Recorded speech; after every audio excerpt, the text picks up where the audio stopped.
국내 코로나19 신규 확진자 수가 엿새째 100명대를 유지했습니다. 사회적 거리 두기가 효과를 얻었다는 평가인데요. 하지만 곧 다가올 추석 연휴에 거리 두기가 무너질 경우 또다시 확산될 가능성이 높아 방역 당국의 걱정이 큽니다. 첫 소식 차윤경 기자가 보도합니다. 3주 앞으로 다가온 추석 철도 승차권 예매가 시작됐습니다. 승객간 거리 두기를 위해 판매 좌석은 창가 쪽 절반만, 가족끼리도 떨어져 앉아야 합니다. 약 2주 전 400명대까지 나왔던 코로나19 하루 신규 확진자는 지난 3일부터 엿새 연속 100명대를 유지하고 있습니다. 어제는 해외 유입을 포함해 모두 136명이 발생했고 집단 감염이 심각했던 수도권도 확산세가 주춤합니다. 국민 여러분의 적극적인 참여와 실천 덕분에 사회적 거리 두기의 효과가 가시화되고 확산세가 진정되는 양상을 보이고 있습니다. 다만 사회적 거리 두기 등으로 대표되는 K방역은 추석이란 또 다른 시험대를 앞두고 있습니다.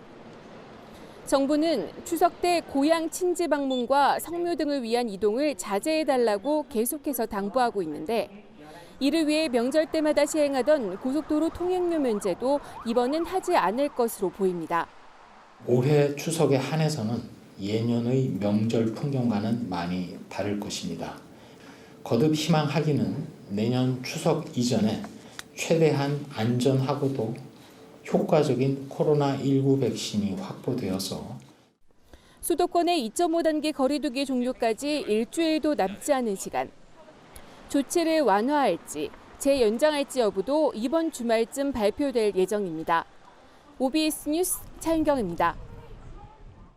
수도권 신규 확진자도 이틀 연속 100명 아래를 유지했지만 산발적인 소규모 집단 감염이 계속 이어지고 있어 방역 당국이 긴장의 끈을 놓지 못하고 있습니다. 서울시는 이용객이 크게 늘고 있는 한강공원 출입을 통제하고 나섰습니다. 이어서 유승열 기자입니다. 온라인 산악카페 모임과 관련해 경기도 부천에서 접촉자 2명 등 5명이 추가 확진됐습니다. 김포 예지 유치원에선 지난 5일 첫 확진자가 발생한 이후 4명이 더 늘어 모두 8명이 확진됐습니다. 의정부에선 서울로 출퇴근하는 70대 남성이 확진됐는데 감염 경로는 확인되지 않았습니다. 인천에선 서구에 거주하는 30대 여성이 서울 종로구 확진자와 접촉해 확진됐습니다. 서울에선 성북구 사랑제일교회와 관련해 4명이 추가 확진됐고 여의도 집회 관련 7명이 추가 확진됐습니다.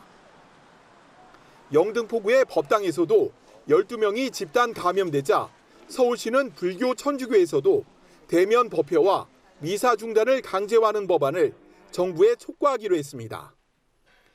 집단 감염이 발생한 강동구 텔레마케팅 콜센터 사무실 문 손잡이와 에어컨에서도 바이러스가 검출됐습니다. 사무실 내 손잡이 등 공용이 쓰는 곳은 표면 소독을 자주 실시해 주시고 마스크 착용뿐만 아니라 손 씻기도 철저히 해주시기를 당부드립니다. 최근 한강공원의 이용자가 급증하자 서울시는 여의도와 뚝섬, 반포의 한강공원 내 밀집 지역 출입을 통제하기로 했습니다. 1000만 시민 멈춤 주간과 연계해 야외 공간인 한강공원에 대해서도 실내 공간과 동일하게 고도의 경각심으로 대응하겠습니다. 한강공원 내 매점과 카페 35곳의 영업시간이 오후 9시로 단축되고 43개 주차장의 이용이 오후 9시부터 다음 날 오전 2시까지 통제됩니다. OBS 뉴스 유승열입니다.